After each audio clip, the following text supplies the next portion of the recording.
আসসালামু আলাইকুম। আপনাদের সবাইকে বেসিক নলেজে আবারও স্বাগতম।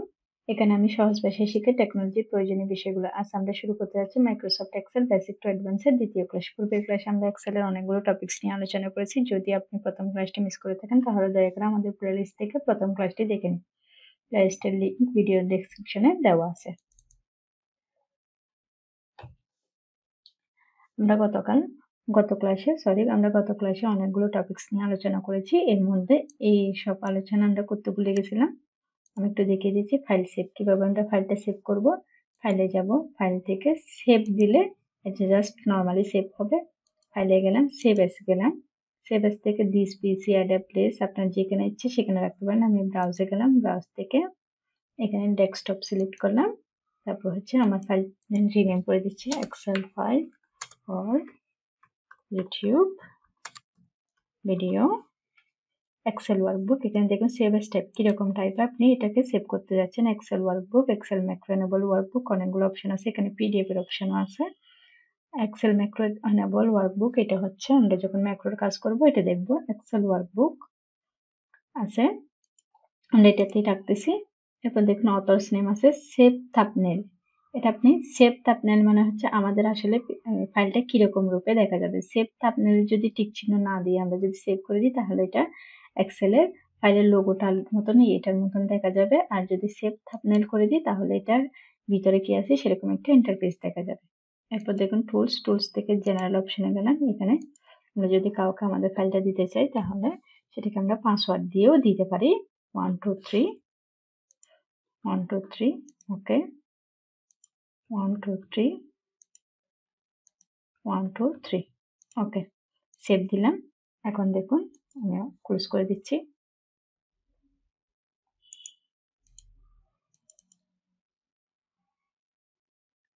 এই দেখুন এটা হচ্ছে পাসওয়ার্ড শো করতেছে আমার। আমি 1 2 3 দিলাম। এখন দেখুন আবার দিতে হচ্ছে 1 2 3 ওকে। এই দেখুন এখন আমার ফাইলটা চলে আসছে। আমি যদি ফাইলের পাসওয়ার্ডটা যদি ক্লোজ করে দিই তাহলে আমরা ঠিক একইভাবেই যাব। এখান থেকে জেনারেল অপশন থেকে ব্যাক স্পেস দিয়ে আমরা এগুলো কাট করে দিব। ওকে এখন সেভে দিলাম। ইয়েস। এখন দেখুন এখানে যদি আমি যাই এখন আমাদের পাসওয়ার্ড চাইতেছে না। রেকভার সেভ ফাইল আমরা মনে করেন অনেকক্ষণ কাজ করতেছি হঠাৎ করে আমাদের ল্যাপটপটা হ্যাং হয়ে গেল অথবা পিসি ইউজ করলে কারেন্ট চলে যায়, তখন আমাদের ফাইলটা অটোমেটিক কিভাবে সেভ হবে আমরা সেই অপশনটা একটু দেখে নিই। ফাইলে গেলাম, ফাইল থেকে মোরে গেলাম, মোর থেকে অপশনস গেলাম। এখানে অপশনস থেকে সেভে দেখুন save auto recover information every 1 minutes, প্রত্যেক 1 মিনিট পর এখানে অনেকগুলো ডিফল্ট ভাবে এখানে 10 মিনিটস থাকে। তারপর আমি এটা 1 মিনিট করে দিলাম। আমার অলরেডি ছিল তাও আমি দেখাইছিলাম আপনাদেরকে 1 মিনিট ওকে দিলাম। ওকে আমার এই সবগুলো শেষ। আমি একটু কালার করে দিচ্ছি। Okay sheet move or copy, sheet move or copy আমরা শিটকে কিভাবে মুভ অর কপি করতে পারবো। এটা দেখুন টপিকসে গেলাম, মুভ অর কপিতে গেলাম। দেখুন এখানে এক্সেল ফর ইউটিউব ভিডিও এটা হচ্ছে আমার অলরেডি যে ফাইলে আছে সেই ফাইলে আছে। আমি চাচ্ছি সেটা একটা নিউ ওয়ার্কবুকে যাব অথবা এটাতে রাখবো। নিউ বুকে যাচ্ছি আমি একটু।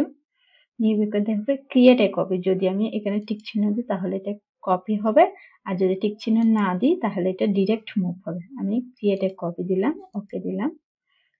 দেখুন আমার এটা অন্য ফাইলে চলে আসছে। দেখুন বুক 1 নামের ফাইলে চলে আসছে।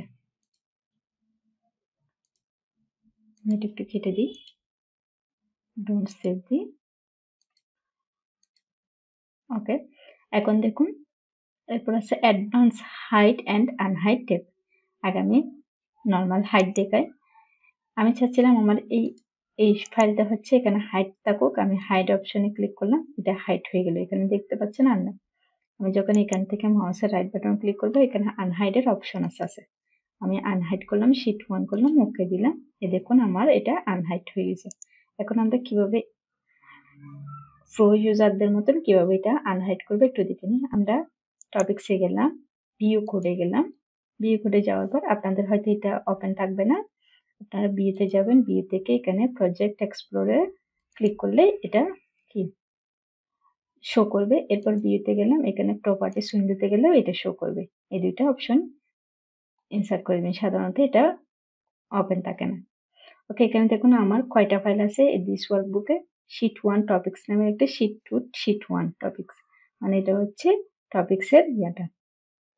এখন আমি চাচ্ছি টপিকস এর হাইটটা হচ্ছে হাইড করে থাকবে, এখানে আমি ক্লিক করলাম। এরপর দেখুন এখানে নিচে ভিজিবল -1 এক্সেল শিট ভিজিবল, এখান থেকে আমি একটু অ্যারো চিহ্ন পেলাম। এই অ্যারো চিহ্নতে ক্লিক করে Excel hidden, Excel sheet hidden, Excel sheet very হিডেনে ক্লিক করার পর আমি এটা ওকে দিলাম। এখন হচ্ছে কেটে দিচ্ছি আমি, সরি। এখন আনহাইড করব, দেখুন এখানে আনহাইড আছে কিন্তু আনহাইডের অপশনটা আমরা ক্লিক করতে পারতেছি না। তাহলে আমরা ভিউ কোডে যাব, ভিউ কোড থেকে এখানে শিট টপিক্সে আমরা ক্লিক করব। এরপর হচ্ছে এক্সেল ফর ভেরি হিডেন, এখান থেকে এক্সেল শিট ভিজিবল দিয়ে দিব। তারপর হচ্ছে আমরা ক্লোজ করে দিচ্ছি। দেখুন আমার টপিক্সটা চলে আসছে। এরপর আমরা শিট গ্রুপ, আমি অনেকগুলো গ্রুপ করে নিচ্ছি। দেখুন আমি টপিক্সটা রেখে বাকি সবগুলো কন্ট্রোল বাটন ক্লিক করে sheet 1, sheet 2, sheet 3, sheet 4 control চেপে ধরে শিট 5, শিট 1 এগুলো সবগুলো সিলেক্ট করে রাখছি। এখন আমি কন্ট্রোলটা ছেড়ে দিলাম। এখন আমি যে কোনো একটাতে লিখতেছি, মনে করেন SL serial number tab button দিয়ে আমি অন্য একটা সেলে যাচ্ছি। এরপর হচ্ছে নেম, এরপর যাচ্ছে হচ্ছে প্রোডাক্ট, এরপর হচ্ছে কোয়ান্টিটি, এরপর হচ্ছে আর কি দিব, স্যালারি দিলাম। এখন দেখুন আমি আবার কন্ট্রোল চেপে ধরে আমি হচ্ছে সবগুলো ডিসিলেক্ট করে দিলাম। এখন আমার একটাও সিলেক্ট নেই। এখন দেখুন এখন আমি হচ্ছে শিট 2 তে আছি। শিট 2 তে আমার কি লেখা আছে, SL name product quantity salary. Sheet 2 তে গেলাম, এই দেখুন আমার একই রকম লেখা। শিট 4 এ গেলাম একই রকম, শিট 5 এ, শিট 1 এ সব, সরি শিট আমি তখন সিলেক্ট করছিলাম না, দেখুন শিট,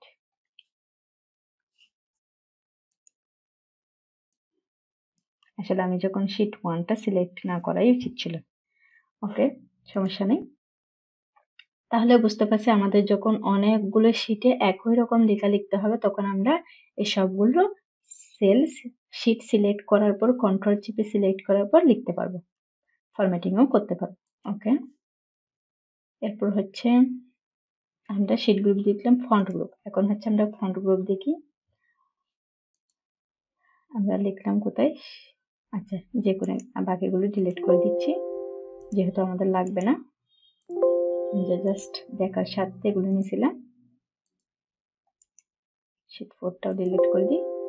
ওকে, আচ্ছা এটা হচ্ছে আমরা দেখুন আমরা তো লিখে ফেললাম। এখন দেখুন এস এল নেম, আমরা এখান থেকে যে কোনো একটা ফন্ট চেঞ্জ করতে পারি।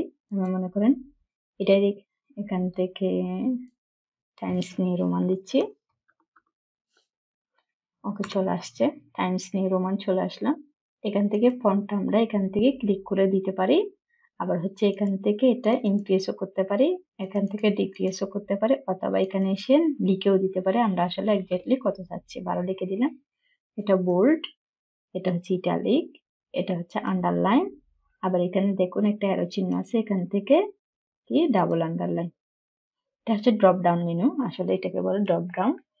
তারপর হচ্ছে আমি হচ্ছে এখান থেকে আন্ডারলাইনটাও তুলে দিচ্ছি। তারপর এটা হচ্ছে বর্ডার, বর্ডার দেখুন bottom border, top border. Bottom border বলতে নিচে দিবে, একটা থাম নিচে দেওয়া হবে, টপ বর্ডার উপরে দিবে, লেফট বর্ডার বাম পাশে দিবে, রাইট বর্ডার ডান পাশে দিবে। আসলে আমরা এখান থেকে দেখতে পাচ্ছি কোনটা কখন কোথায় হবে। আউটসাইড বর্ডার চারপাশে হবে, অল বর্ডার দিচ্ছি এখান থেকে। ফিল কালার দিচ্ছি যে কোনো একটা, আমি মনে করেন একটু দিয়ে দিচ্ছি। এখানে দেখুন এখন কালারটা দেখা যাচ্ছে না, আমি ফন্ট কালার দিচ্ছি, এখানে সাদা করে দিচ্ছি, এই একই হয়ে গেল। এখন আমরা এখান থেকে অ্যারো চিহ্নতে গিয়ে আমরা এখানে আরো অনেক কিছু করে নিতে পারবো। ওকে, এখন আমরা যাব হচ্ছে ক্লিপবোর্ড গ্রুপ। ক্লিপবোর্ড গ্রুপ থেকে দেখি এখানে হচ্ছে এটা হচ্ছে কাট অপশন, কন্ট্রোল এক্স দিলেও এটা আমাদের কাট। কাট বলতে কি, আমরা যখন এখানে এটা কন্ট্রোল এক্স দিয়ে সিলেক্ট করলাম, এই দেখুন অ্যানিমেশনের মতন হচ্ছে। আমি যদি এখানে সেটা কন্ট্রোল বি দিয়ে পেস্ট করি, তাহলে দেখুন আমাদের এখান থেকে এটা পুরো কেটে এখানে চলে আসছে। আর যদি আমি এখান থেকে, দেখুন এখানে কপি আছে, আমি যদি এখান থেকে কপি করি, এখানে একটা কপি আছে, এখান থেকে আমি পেস্ট করলাম, দেখুন এখানে এখন এটাও এখানেও আছে, আবার এখানেও আছে। আবার যদি আমি এটাকে যদি কন্ট্রোল সি দিয়ে কপি না করে যদি কপি অ্যাজ এ পিকচার করি, তাহলে আমি এখান থেকে অ্যাজ শোন অন স্ক্রিন, অ্যাজ শোন হোয়েন প্রিন্টেড, প্রিন্টের যখন আমরা প্রিন্ট করবো তখন দেখা যাবে। এটা হচ্ছে স্ক্রিনে, আমি এখানে পিকচার দেখাচ্ছি, এটা কন্ট্রোল বি দিয়ে পেস্ট করে, দেখুন এখন ইচ্ছা হচ্ছে আমার একটা ইমেজের মতন হয়ে গেছে, পিকচারের মতন। এরপর দেখুন ফরম্যাট প্রিন্টার, আমি মনে করেন এখানে কিছু লিখলাম, জগবিন্দ লিখলাম, এখানে দেখুন আমার অনেকগুলো লেখা লাগে। আমি চাচ্ছি এই ফরম্যাটিংটা, এখানে ফরম্যাট কি কি করে আছে, টাইমস নিউ রোমান দেওয়া আছে, টুয়েলভ দেওয়া আছে, ফন্ট সাইজ বোল্ড করা আছে, ইটালিক করা আছে। আমি চাচ্ছি এই একই ফরম্যাটে এখানে দিব, তাহলে কি আমি আবার এখানে গিয়ে এভাবে করবো না। এটা না করে আমি এটাকে সিলেক্ট রেখে তারপর হচ্ছে ফরম্যাট প্রিন্টারে ক্লিক করে এইভাবে দিলাম। এখন একবার করার পরে আমারটা হচ্ছে চলে গেছে। আমি যখন এখানে সিলেক্ট রেখে এটা দুইবার ক্লিক করব, তখন এটা আমার যতবার চাইবো ততবারই থাকবে, যতবার চাইবো ততবারই থাকবে। এখানে আর কোনো ইয়ে হবে না, যতক্ষণ না আমি এটাকে দুইবার সিলেক্ট করে দিই। ওকে, এরপর দেখুন পেস্ট স্পেশাল। পেস্ট স্পেশালটা আসলে অনেক বড় একটা ইয়া। আমি একটু ক্লিপবোর্ডের একটা জিনিস দেখিয়ে দিচ্ছি।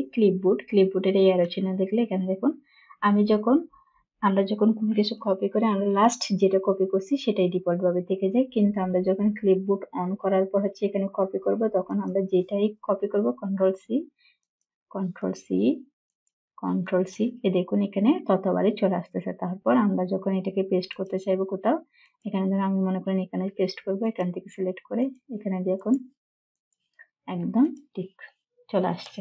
তাহলে আমরা কি ক্লিপবোর্ডের কথাও জানলাম। আমরা চাইলে এখানে কোনো একটা ক্রোম ব্রাউজার অথবা হচ্ছে গুগল থেকে আমরা কোনো কিছু এখানে নিয়েও ওইখানে কপি করবে, এখানে চলে আসবে, শুধু আমাদের এই ক্লিপবোর্ডটা অন করে রাখতে হবে। এবার দেখুন পেস্ট স্পেশাল। পেস্ট স্পেশালটা আসলে অনেক বড়, দেখি আমি এখানে দেখুন, মনে করেন আমি এটা সিলেক্ট করলাম, সিলেক্ট করার পর কন্ট্রোল সি দিয়ে কপি করলাম। আমি চাচ্ছি এখন এখানে পেস্ট করতে, আমি মনে করেন এখানে গিয়ে এখানে দেখুন পেস্ট করার পর এটা কি রূপ আসছে, এটা হচ্ছে ফরম্যাটিং রূপ আসছে আসছে এটা দেখুন ফর্মুলা সহ আসবে, যদি আমাদের এখানে যদি কোনো ফর্মুলা ইউজ করতাম তাহলে ফর্মুলা সহ আসতো। এটা হচ্ছে ফর্মুলাস এর নাম্বার ফরম্যাটিং সহ আসতো। এটা কিপ সোর্স ফরম্যাটিং যেরকম দেওয়া আছে সেরকমই আসবে। এখানে নো বর্ডার দিয়ে আসবে। এখানে হচ্ছে কিপ সোর্স কলাম উইথ, মানে যতটুকু কলাম লাগবে ততটুকু দিয়ে আসবে। ট্রান্সপোজ মানে উপর নিচ করে আসবে। এরপর দেখুন ভ্যালু, এটা হচ্ছে আমরা যখন ডিফল্ট ভাবে কোনো নাম্বার নেব তখন এটা ভ্যালুস দিয়ে হবে, এটা আমরা দেখবো একটু পর না আগামী ক্লাসে দেখবো। এটা হচ্ছে ভ্যালুস এর নাম্বার ফরম্যাটিং, এটা হচ্ছে সোর্স ফরম্যাটিং। এখানে দেখুন ফরম্যাটিং, এটা হচ্ছে পেস্ট লিঙ্ক। লিঙ্ক বলতে আমরা একটু এটা দেখি, দেখুন এটা এখন লিঙ্ক শেয়ার, লিঙ্ক আকারে হয়ে গেছে, এটা একটু লিঙ্ক আকারে হয়ে গেছে। এরপর দেখুন আমি আবার দিচ্ছি, এখানে দেখুন এটা হচ্ছে পিকচার, অ্যাজ এ পিকচার, এই দেখুন এখন হচ্ছে এটা পিকচার, আগের মতন পিকচার উপর হয়েছে। এখন দেখুন, এখন একটা জিনিস দেখাবো, সেটা হচ্ছে একদম সরি, এখানে দেখুন লিঙ্কড পিকচার, আমি এটা করলাম তো। এখানে দেখুন আমি একটা জিনিস লিখলাম, মনে করেন স্যালারিটা কেটে দিয়ে আমি লিখলাম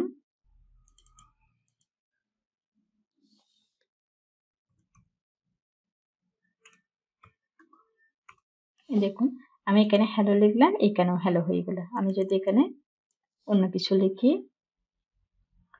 যেমন জুন লিখলাম, এন্টার দিলাম, এটাও জুন হয়ে গেল। তাহলে এটা অনলাইন, মানে আমি যে এখানে যেটা ভুল করব সেটা এখানেই হবে, সরি ঠিক লিখবো সেটা এখানে হবে, ভুল করব বলতেছি পাগলের মতো। ওকে, এরপর হচ্ছে আর কি টপিকস বাকি আছে, স্পেশাল অ্যালাইনমেন্ট গ্রুপ। আমরা অ্যালাইনমেন্ট গ্রুপ সম্পর্কে একটু জানি। অনেকগুলো হয়ে গেছে, আমি একটু ডিলিট ক্লিয়ার ফরম্যাট করে দিচ্ছি। দেখুন এটা হচ্ছে লেফট সাইড, এটাও লেফট সাইড, এটাও লেফট সাইড। কিভাবে বুঝবো আমরা? দেখুন এখানে এটা এক পাশে হয়ে গেছে, আমরা এখান থেকে এটা হচ্ছে কি টপ অ্যালাইন, এটা হচ্ছে মিডল অ্যালাইন, এটা হচ্ছে বটম অ্যালাইন, এটা হচ্ছে লেফট অ্যালাইন, এটা হচ্ছে সেন্টার অ্যালাইন, এটা হচ্ছে রাইট অ্যালাইন। দেখুন যখন যেটা আমরা এখান থেকে এভাবে করে দিচ্ছি, এটা হচ্ছে ডিক্রিজ ইন্ডেট, এটা হচ্ছে ইনক্রিজ ইন্ডেট। এরপর দেখুন এটা তো হয়ে গেল। এখন দেখুন এখানে হচ্ছে এটা র‍্যাপ টেক্সট। আমি একটু বেশি বড় একটা জিনিস লিখি, প্রোডাক্ট একসাথে লিখে দিচ্ছি, কোয়ান্টিটি। দেখুন আমার এখানে তো এটা এতটুকু আছে, কিন্তু এটা আসছে এস এল এর মধ্যে, কিন্তু এটা হচ্ছে লাগতেছে হচ্ছে এস সেল এর মধ্যেও চলে গেছে। তাহলে আমরা কি করব? এটা র‍্যাপ টেক্সট করে দিচ্ছি। দেখুন এখন হচ্ছে আমাদের সেলটা যতটুকু আছে ততটুকুই র‍্যাপ টেক্সট করে দিচ্ছে, মানে উপর নিচ হয়ে গেছে, এক্সেল এর মধ্যে হয়ে গেছে। দেখুন এটা হচ্ছে র‍্যাপ টেক্সটের কাজ। ওকে, এরপর হচ্ছে মার্জ এন্ড সেন্টার। আমি চাচ্ছিলাম এই লেখাটা হচ্ছে ই থেকে আই পর্যন্ত সেলে একদম মার্জ এন্ড সেন্টার হয়ে থাকবে। এই দেখুন মার্জ এন্ড সেন্টার হয়ে আছে। এখানে আরো অনেকগুলো অপশন আছে। এটা হচ্ছে আনমার্জ করার জন্য, এটা যদি এখানে যায় এখানে আনমার্জ সেলস হয়ে যাবে। এবার দেখুন আমাদের মেইন ইম্পর্টেন্ট এখান থেকে টেক্সট ওরিয়েন্টেশন। টেক্সট ওরিয়েন্টেশন থেকে এখানে দেখুন অ্যাঙ্গেল কাউন্টার ক্লকওয়াইজ। দেখুন সরি সিলেক্ট করা ছিল না আমার,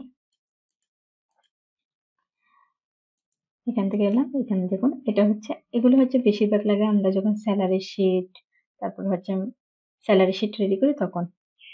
এটা দেখুন নিচে যাচ্ছে। এরপরটা দেখুন রোটেট টেক্সট আপ হচ্ছে, মানে নিচ থেকে উপরে যাচ্ছে। এটা হচ্ছে রোটেট টেক্সট ডাউন হচ্ছে, উপর থেকে নিচে আসছে। এখন আমরা এটা যদি আমরা চাই আবার এরকম করে ফেলতে, তাহলে কিভাবে করবো? এখানে তো কোনো অপশন নাই, কোনো অপশন তো দেওয়া আছে নাই।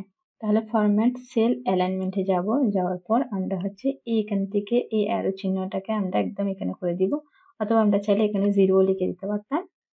এখন ওকে দিলাম, দেখুন আবার নর্মাল হয়ে গেল। ওকে, এরপর হচ্ছে অ্যাডজাস্ট সেল। ওকে, আমরা অ্যাডজাস্ট সেলটা করে দিচ্ছি।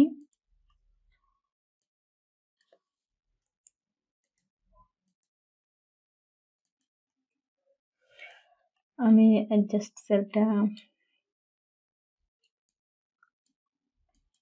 মনে করেন আমাদের অনেকগুলো লেখা এরকম হচ্ছে একটার সাথে একটা হচ্ছে লেগে আছে। আমি চাচ্ছিলাম একবার আমি এটা একটু বড় করব, আবার নেম এটা বড় করব, একসাথে এতগুলো লেখা তো একসাথে মানে একবার করতে অনেকগুলো সময় লাগবে। তখন আমরা কি করব? কলাম সিলেক্ট করে যতটুকু আছে ততটুকু কলাম সিলেক্ট করার পর মাউসের কার্সরটা যখন আমরা এখানে নিয়ে যাব, তখন প্লাসের আইকন হলে আমরা দুইবার ক্লিক করলে এটা হচ্ছে আমাদের নেম অনুযায়ী, মানে আমাদের লেখা অনুযায়ী এটা সেল ফরম্যাট হয়ে যাবে, ততটুকু জায়গা নিয়ে নিবে।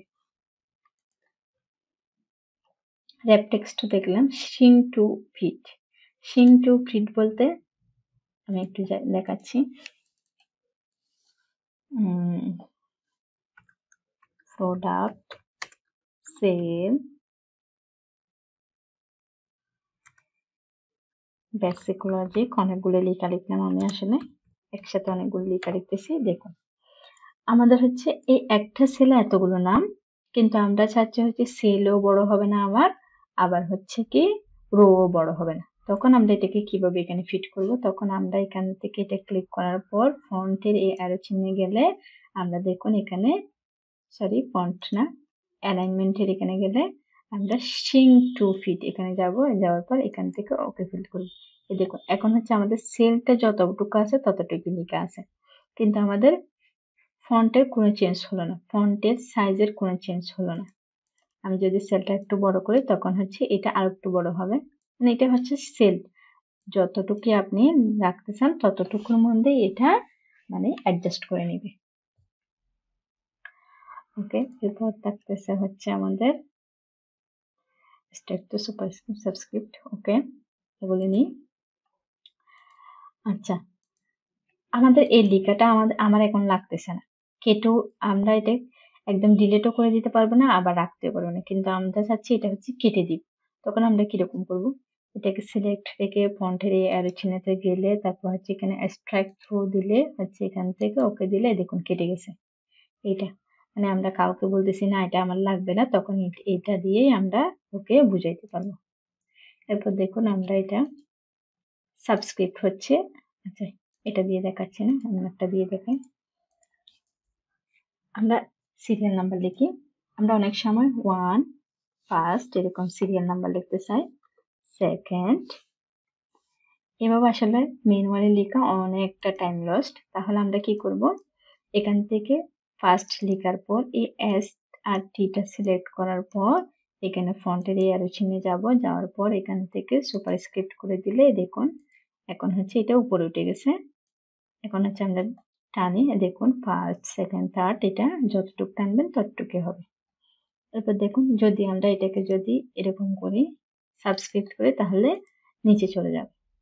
দেখুন ফার্স্ট সেকেন্ড নিচে চলে গেছে, এটা হচ্ছে নিচে চলে গেল। ওকে, এরপর দেখুন কাস্টম লিস্ট। আমরা কাস্টম লিস্টটা দেখে আমি একটু কাস্টম লিস্টের জন্য কিছু নাম লিখে রাখছি আসলে আপনাদের দেখানোর জন্য। আমরা কোন একটা অফিসে জব করতেছি অথবা হচ্ছে আমাদের বারবার একটা নাম লিখতে হচ্ছে, এটা বেশিরভাগ স্কুল কলেজ অথবা হচ্ছে আপনার কোন একটা অফিসের জন্য বেশি প্রয়োজন। বারবার লেখা আসলে মানুষ এই এমপ্লয়ীদের নাম বারবার লেখা আসলে অনেকটাই সময় নষ্ট।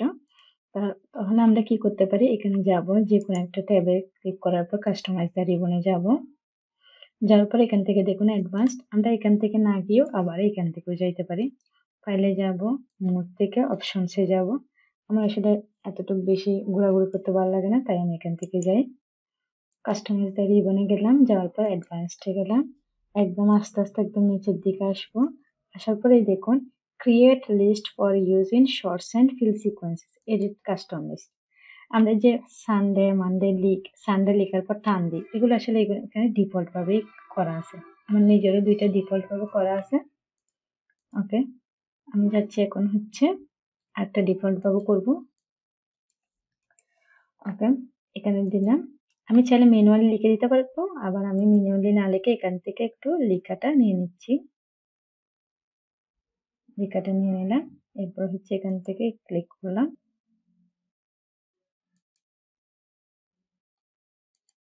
ইনপুট দিলাম, অ্যাড দেওয়ার পর ইনপুট দিলাম, এই দেখুন আমার নামগুলো চলে আসছে। ওকে দিলাম। ওকে, এখন আমি দেখাচ্ছি আপনাদেরকে কিভাবে আমি এই নামগুলো দেব। আমি যে কোনো একটা নাম লিখতে পারি, যেমন এখান থেকেও লিখতে পারি অথবা হচ্ছে নুসরাত জাহান মিম লিখে আমি নুসরাত, একই রকম লিখবো নুসরাত জাহান মিম লিখলাম। লেখার পর হচ্ছে মাউসের রাইট বাটন ক্লিক করার পরে দেখুন আমার নামগুলো সব অটোমেটিকলি চলে আসতেছে। এটা হচ্ছে এডিট কাস্টম লিস্টের কাজ।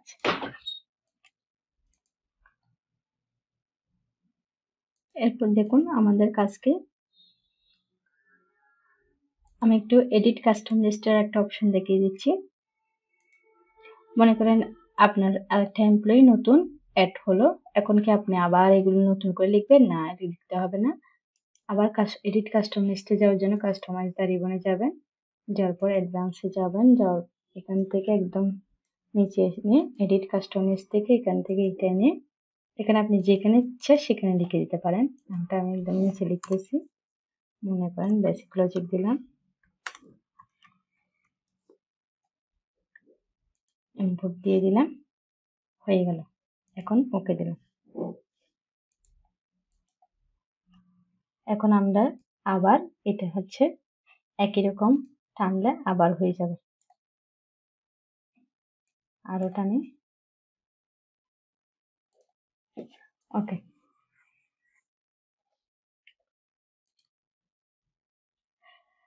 কাস্টম কারেন্সি অ্যান্ড কমা নিয়ে একটু বলি। কাস্টম কারেন্সি আমাদের এখানে ডিফল্ট ভাবে অনেকগুলো কারেন্সি থাকে, আমি এখানে আমাদের বাংলাদেশের কারেন্সিটা লিখে দিলাম। এটা আমি কিভাবে এড করেছি একটু দেখিয়ে দিচ্ছি। এখানে অপশনে গিয়ে রিজিয়ন লেখার পর রেজিউম সেটিংসে যাবেন, যাওয়ার পর এডিশনাল ডেট অ্যান্ড টাইমে যাবেন। এখান থেকে যাবেন, এরপর দেখুন এটাতে ক্লিক না করে এডিশনাল সেটিংসে যাবেন, যাওয়ার পর এখান থেকে নাম্বারস, এখানে কখনো কিছু করবেন না, এখানে কিছু করলে আপনার এটা কাজ করবে না। কারেন্সিতে যাব, কারেন্সিতে গিয়ে আমি টটা লিখে দিলাম, কারেন্সি সিম্বল এখানে টটা আপনারা কোথায় পাবেন? আপনারা এটা হচ্ছে গুগলে সার্চ দিয়ে বাংলাদেশের কারেন্সি সিম্বল লিখে এটা হচ্ছে কপি করে এখানে পেস্ট করে দিলেই হবে।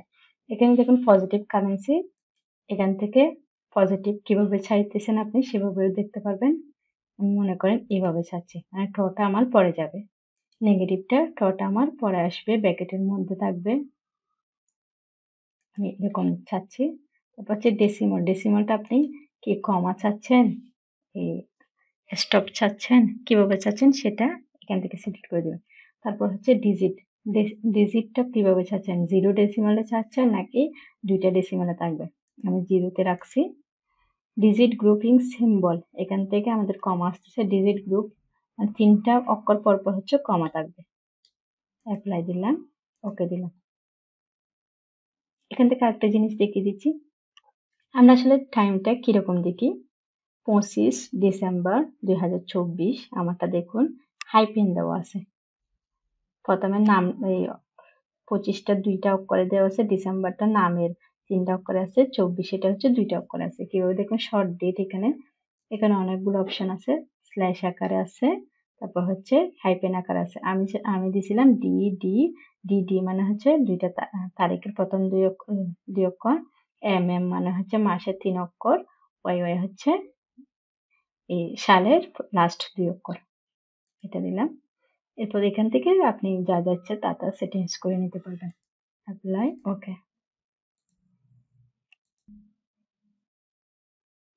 এই সিরিজের পরবর্তী ভিডিওগুলোতে আমরা ডিটেলসে আরো অনেক কিছু শিখব। ভিডিওটি ভালো লাগলে লাইক দিন, বন্ধুদের সাথে শেয়ার করুন, আর নতুন নতুন ভিডিও পেতে